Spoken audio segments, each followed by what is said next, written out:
Hello students, welcome to computer organization classes. So we are in the first module. The next topic is instruction execution and straight line sequencing. Just recall the C concepts. So program execution, the things which you have studied in the previous semester, first or second semester. So there are two major concept comes. One is a straight line execution and other one is loops. Loops you have studied, right? There are three types of loops with respect to C programming you have studied: for loop, while loop and do while loop. Just recall them. What's the use of loop? It is used to repeatedly execute the task. So to perform the repetition, concept of loop is introduced in programming language. Also, apart from loop, we have some conditional. We have also come across some conditional statements like if else, right? A switch statement and so on. So apart from them, we have also come across break, go to, such kind of jump statements. So the use of those statements in C programming, what was the use? The use is to change the path of the control or path of the program flow. Why to change? Why to change the path? So instead of going line by line execution, if certain condition is satisfied, then execute certain module, and meantime we have to skip particular module which is not applicable. For example, you are asking the user to enter a number, integer value. Okay, you are going to compare that integer value with 10 assume. So let the integer value entered is stored in A. Okay, you are going to compare it with 10. So A is compared with 10. What will happen? Assume you have entered 5. So 5 is compared with 10. Say the operator you have used is greater than.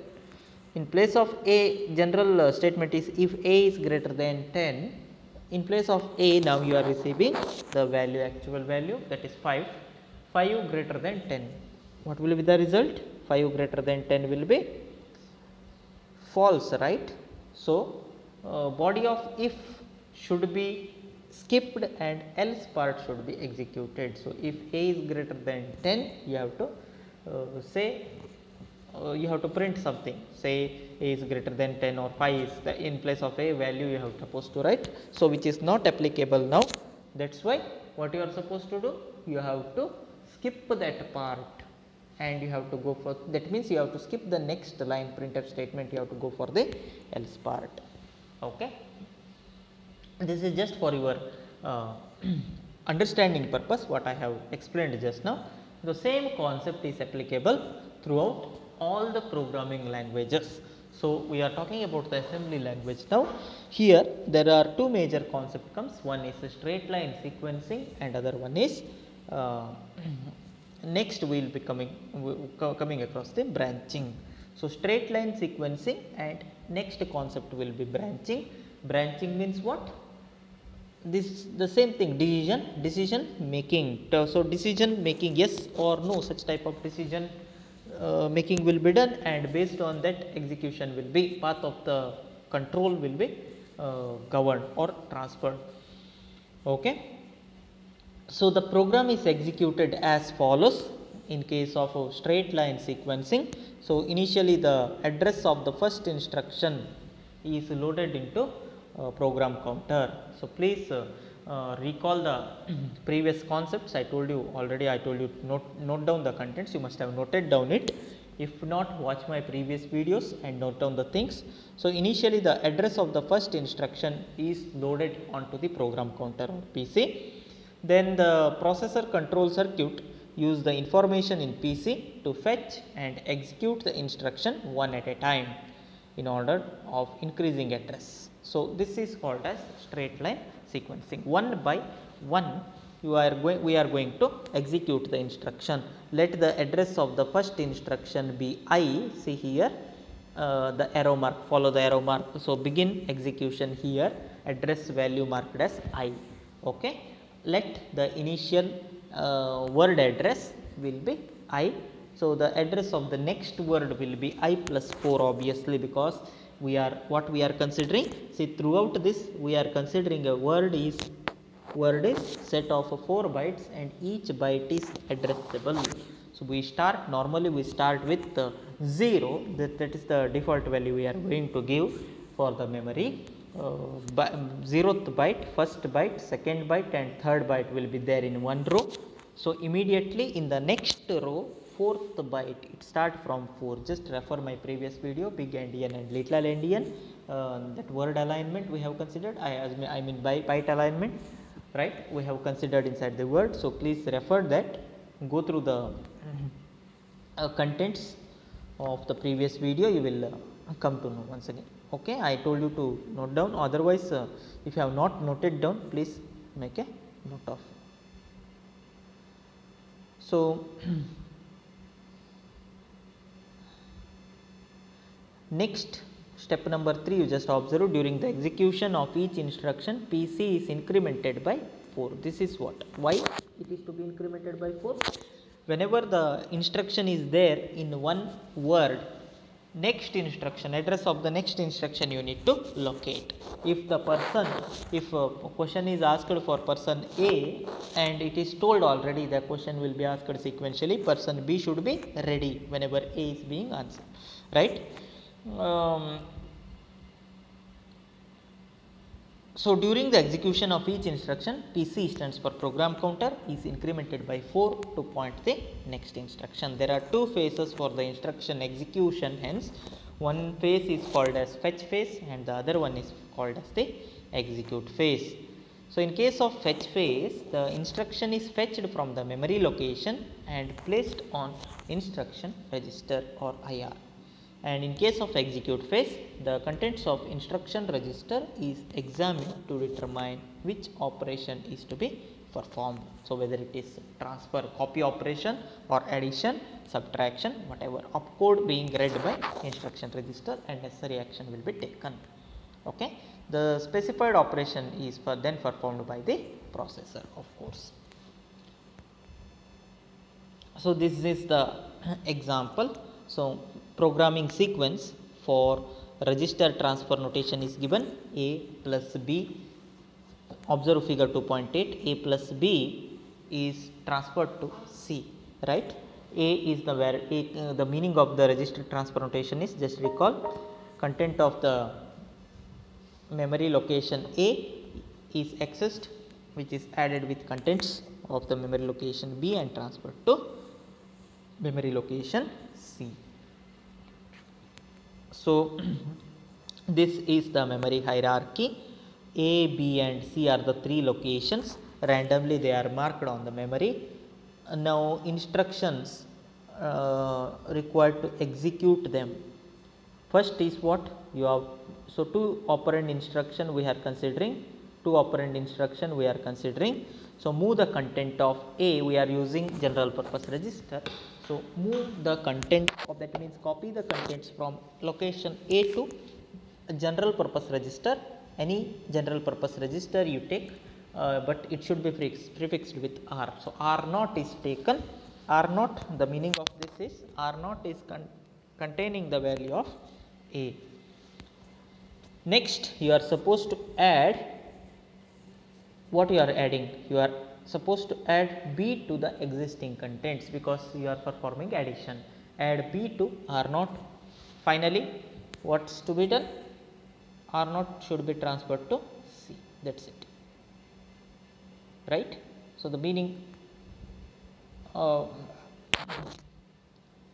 this set of these three instructions will perform addition of A with the B and transferring it to C. It is done with the help of the general purpose register which stores the intermediate results. Okay, let me explain you this once again. The first step is what?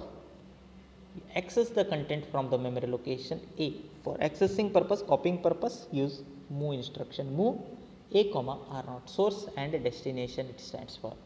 Next, perform the addition. So perform the addition.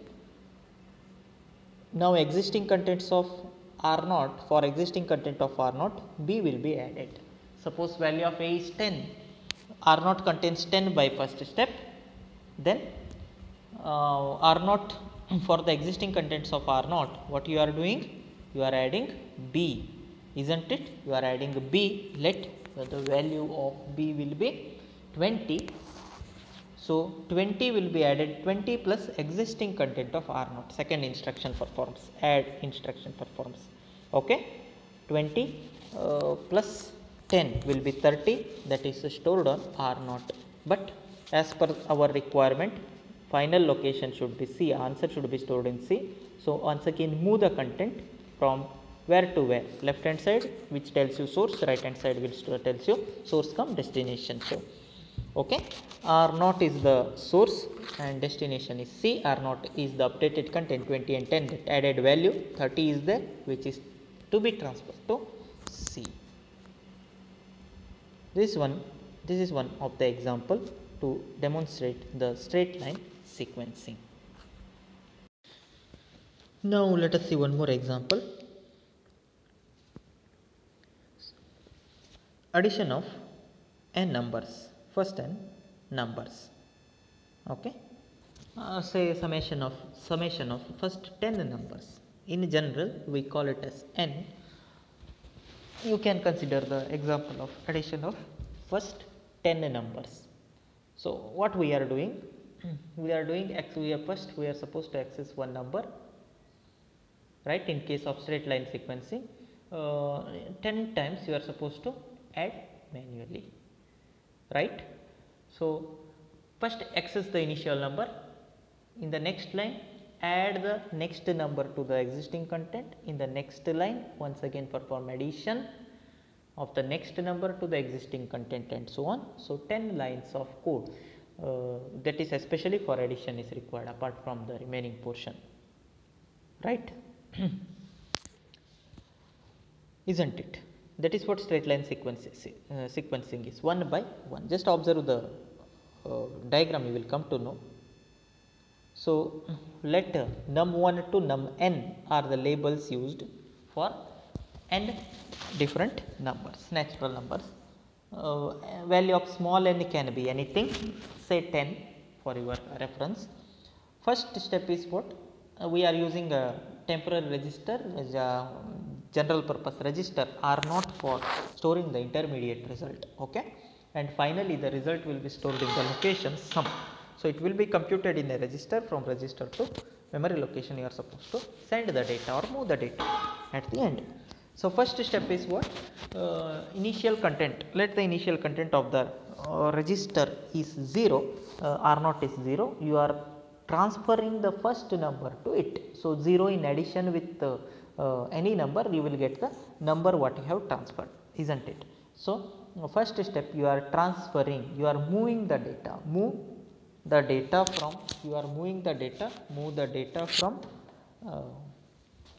what? Num1, move the data from num1 to R0, isn't it? So num1 to R0, move the contents from num1 to R0, location num1, let it be 1 or whatever your choice. Next step is not copy operation, next should be addition. So where it is located, parallelly you observe the address values also. The initial row, first row address is marked as I, next row address should be I plus 4, as I said you just now. Why?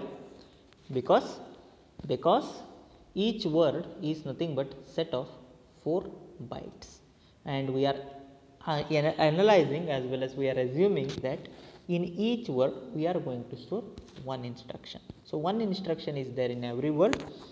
From one instruction to next instruction, whenever you want to locate, you have to increment the word count. I mean, you have to add the constant value 4 to the existing value of the memory location. If the memory location value is 0, next address value should be 0 plus 4, that is 4. Okay.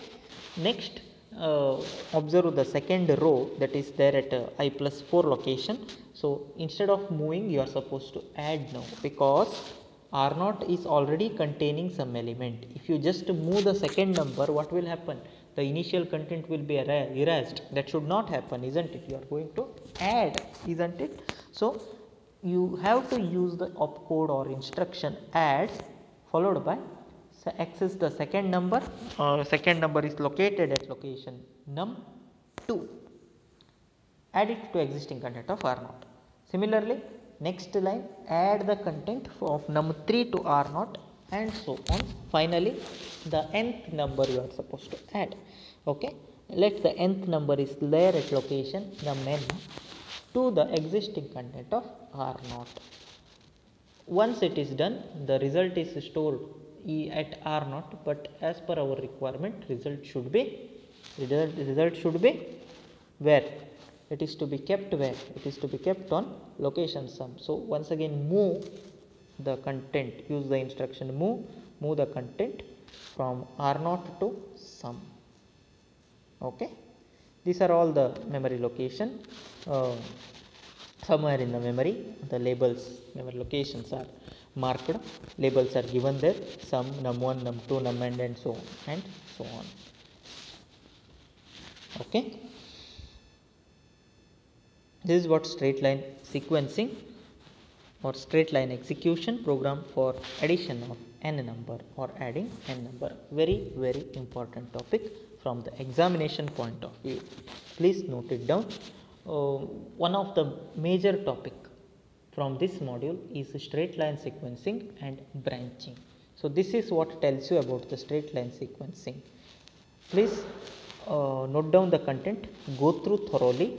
So instruction execution, you are supposed to explain all these things. So 3 steps, and instruction execution will be having 2 phases, fetch phase and execute phase, that you are supposed to explain, followed by straight line sequencing an example. Okay. In the next session, let us see the difference between straight line sequencing and branching. It could be easily done, this straight with the help of branching, because instead of writing the line, same line, you just observe 10 times you are supposed to write the statement add, isn't it? That can be simplified with the help of concept called as branching. Let us see them. Let us see that branching concept in the next session. If you have any doubt, feel free to ask. Thanks for watching. See you in my next video.